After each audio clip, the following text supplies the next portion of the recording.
This is KVUE News Daybreak. Good Tuesday morning to you. It is just about 6 a.m. and we are following some developing news this morning in Wimberley. Right now, crews there at the scene. You see these live pictures from the Cypress Creek Cafe. A fire started there about 2 a.m. this morning. The building's still smoking. The owners there got out of the building safely, so that's good news, but it's still a very active scene. As you can see, the smoke still rising from the scene. This was what it looked like around an hour ago this morning. Dalton Sweat of the Wimberley View shot this video.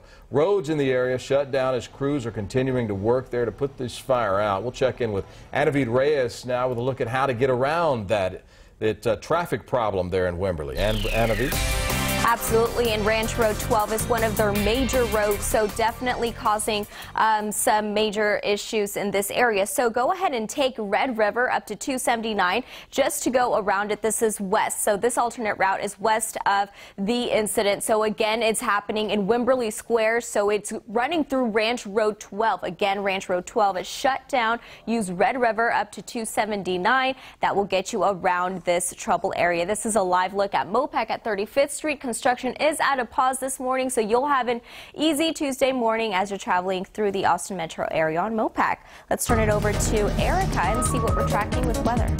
Well, some spotty showers did develop overnight for the hill country. That's going to be the case today, where we will remain with a 20% chance of isolated showers, mainly formation Llano and also Gillespie County. Our main concern today, they weren't on the severe side, but if you did hear rumble of thunder, that's what it was. Right now, temperature-wise, temps are near 70 degrees throughout the entire viewing area. Enchanted Rock at 66 right now. Marble Falls a couple degrees warmer at 69 degrees here in Austin.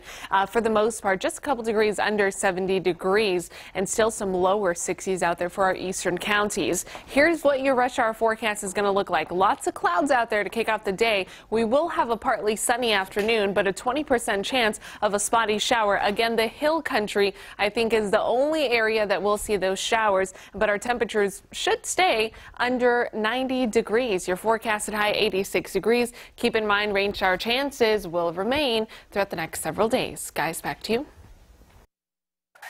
That is just racist behavior on our Texas House floor. Texas lawmakers fired up and physical in the final hours of the legislative session Monday. This morning, the fallout continues. ABC's Kenneth Moten reports it's all over the so-called sanctuary cities legislation.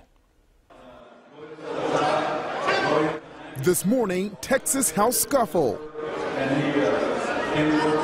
Lawmakers at the state capitol Monday in a heated face-to-face, hurling death threats. There was a threat made from Representative Rinaldi to put a bullet in one of my colleagues' head. Democrats in a shoving match with Republicans. The reason? A massive protest in the building sparked by a tough new anti-sanctuary cities law in Texas. Tensions escalated when GOP Representative Matt Rinaldi told a group of Hispanic representatives that he had called ICE on demonstrators. That is just racist behavior on our Texas House floor. I just know they were saying stuff to me. I was saying stuff to them, both of them designed to incite each other. We were both all sides were emotional. SB 4 signed into law by Governor Greg Abbott, a staunch President Trump supporter.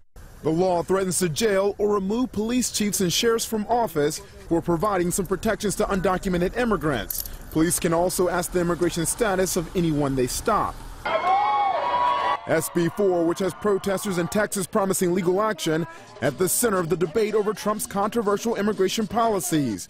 Part of the president's executive order threatening to take dollars away from sanctuary cities, temporarily blocked in April by a federal court.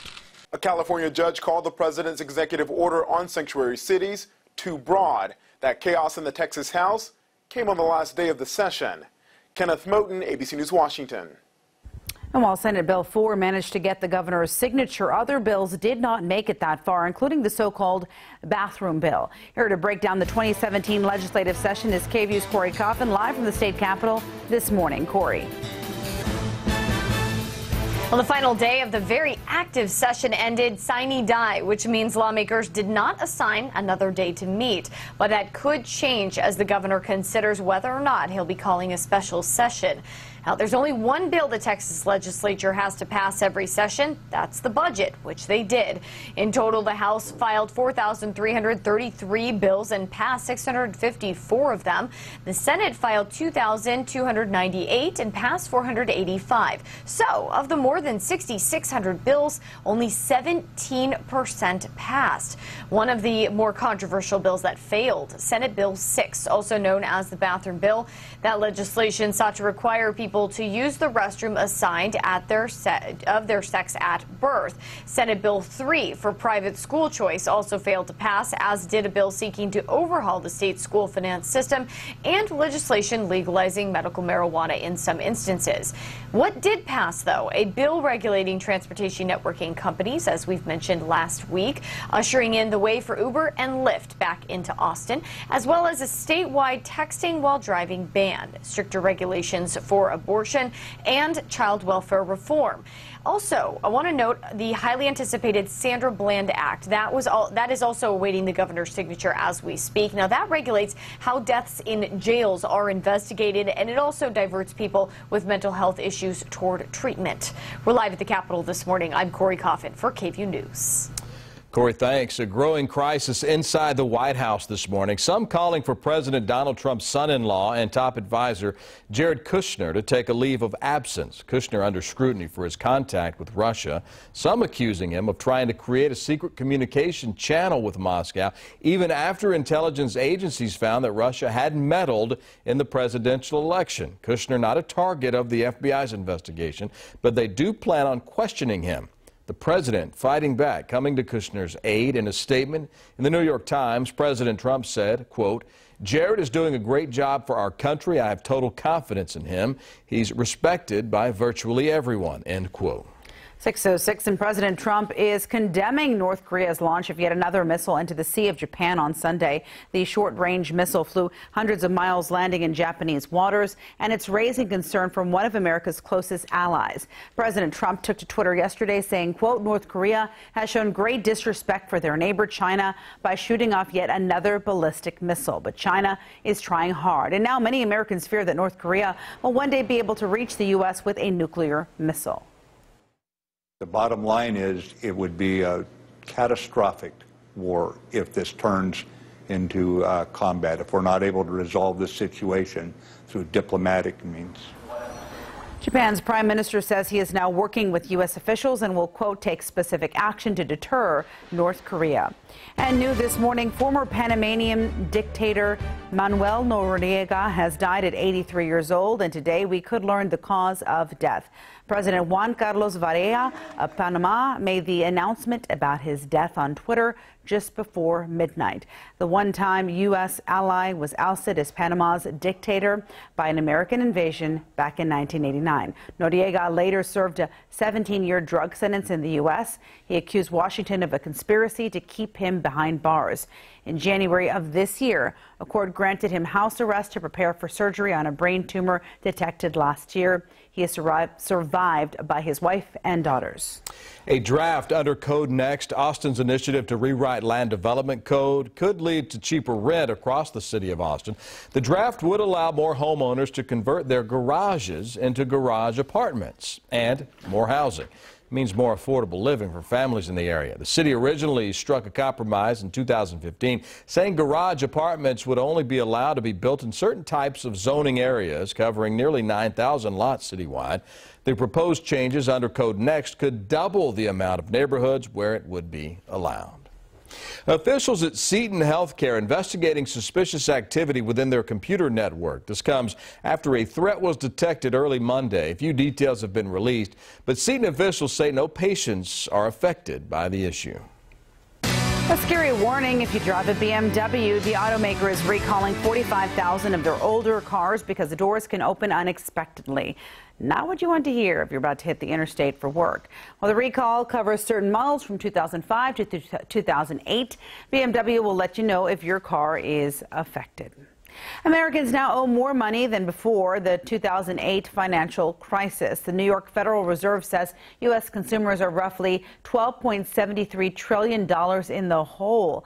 This time the concern is not about second homes financed with no money down mortgages. Instead, analysts say the stress points are auto loans, credit card debt, and student loans.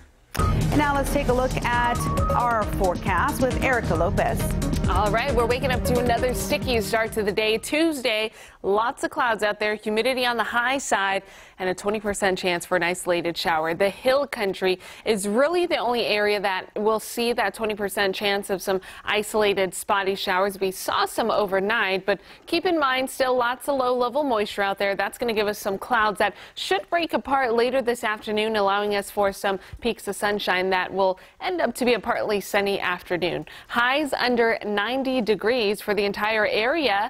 This is your forecasted high. Austin in the mid to upper 90s, about 84 for Fredericksburg. Blanco should hang around the mid 80s for your highs today. So at least the clouds, something it will help us do is stay on the cooler side. But the UV index forecast is still very high. So even though we have lots of clouds out there, not an excuse to not reduce your exposure to the sun and protect yourself against some of that sun damage. Quick look at your rush hour forecast before you head out the door. Things are looking great. You shouldn't have any morning or afternoon issues in terms of weather to affect your commutes. Just stay safe out there and keep in mind that 20% chance of rain is mainly for the hill country. Guys, back to you.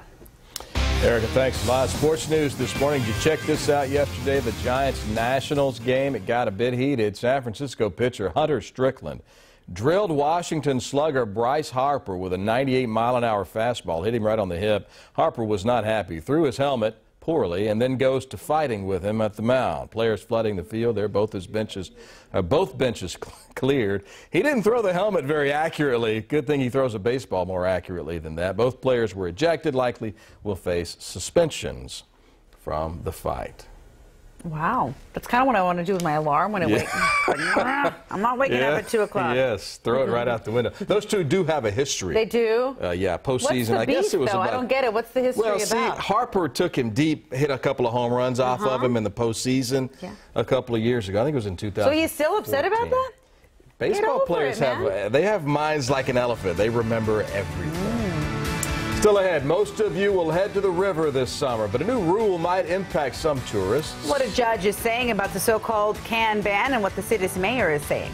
Plus, Samsung will soon be rolling out a smartphone with a massive screen. Coming up, we'll show you just how big it's going to be.